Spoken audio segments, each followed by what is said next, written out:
আসসালামু আলাইকুম। স্যামসাং A31-এর একটি মডেল মার্কেটের ফ্রেম সহ ডিসপ্লে লাগানোর পর ফিঙ্গারপ্রিন্ট আর কাজ করতেছে না। পরে গেলাম বিপদে, মার্কেটে ফোন দিলাম যে ভাই এরকম এরকম কাজ করতেছে না। পরে বললো যে ক্যালিব্রেশন করতে হবে। আমি অনেকবার চেষ্টা করলাম, ক্যালিব্রেশন করতে হবে এরকম দেখাইতেছে। এখন এটি ক্যালিব্রেশন কীভাবে করবেন? আপনাদের কাছে যদি এমন কোনো কাজ আসে তাহলে এটি ক্যালিব্রেশন করে নিতে হবে। যদি ফিঙ্গারপ্রিন্ট সেন্সর ভালো থাকে, এই যে ক্যালিব্রেশন করবেন, প্রথমে সেটিংসে ঢুকবেন। সেটিংসে ঢোকার পর আপনারা অ্যাপস এটিতে ঢুকবেন। এটিতে ঢোকার পর এই অপশনটিতে চাপ দিবেন। এটিতে চাপ দেওয়ার পর এটা অন করবেন, অন শো সিস্টেম অ্যাপস। এটা অন করার পর ওকে বাটনে চাপ দিয়ে আপনারা সার্চ বারে লিখবেন com.sam।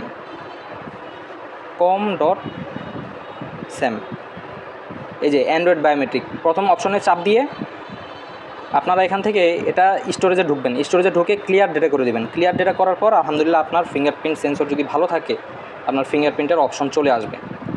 এই যে দেখেন, এই যে এই অপশন কিন্তু প্রথমে ছিল না। এটা না থাকার কারণে আমি পুরো মোবাইল খুলে ফিঙ্গারপ্রিন্টের সেন্সরটা আবার খুলে নতুন করে লাগাইছি, তারপরে কোনো কাজ হয়নি। এই যে দেখতে পাচ্ছেন, এই যে এতে কাস্টমারের ফিঙ্গারপ্রিন্ট অ্যাড করা।